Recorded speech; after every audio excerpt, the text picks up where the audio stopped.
पान काका के बजे नहीं आने रे हैं कहने रे कखन जेबै दुर्वा छठ मंत्र हेतै हैं देखे छी ठंडा के टाइम छै भाई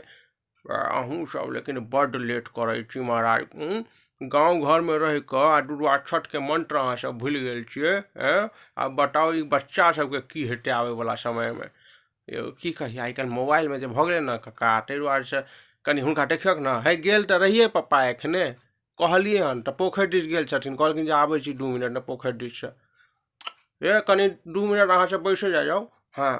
आबै छथिन पान बाबू आब हुनके एकटा आबै छै दुर्वाक्षत मंत्र बड़ा समस्या भऽ गेलनि गाँव घर में आब ककरो दुर्वाक्षत मंत्र नहीं आबैत रहै छै जनऊ के मंत्र लए जे छै से गठियाबै लए देखियौ हमरा 4 दिन से हमर बेटा के 4 दिन से जनऊ नहीं पहिरलकै छोड़ा जनऊ तऽ बनल छै जब मंत्र सब गठिएतै तखन ने भाई